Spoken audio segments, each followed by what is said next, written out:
May balak ka bang kumuha ng driver's license? Abay, sulitin na ang plano ng Land Transportation Office na gawing libre ang theoretical driving course para makameno sa gastos. Kung saan at kailan unay patutupad yan, alamin sa sentro ng balita ni Ryan Lesiges. Matagal ng plano ng security guard na si Joe na makakuha ng driver's license. Pero dahil sa may kamahalan ng bayad, bago makakuha ng lisensya, makailang beses niya na muna itong ipinagpaliban. Bilang isang security guard, halos sakto lang daw sa pangangailangan ng kanyang pamilya ang kanyang sinasahod. Bukod sa upa sa bahay, prioridad din daw niya kasi ang pagpapaaral sa kanyang 3 anak.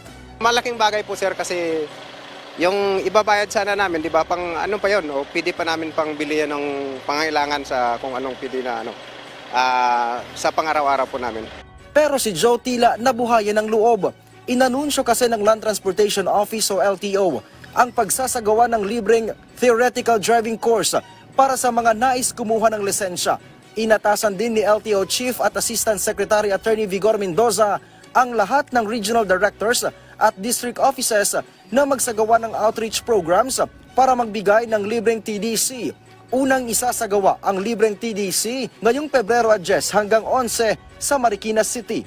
Nasa 1,000 ang matitipid ng mga nais kumuha ng driver's license sa gagawing outreach program ng LTO. Hindi pa man nasisimulan, malaki na ang pasasalamat ni Joe lalo pat mahalaga para sa kanya ang pagkakaroon ng lisensya.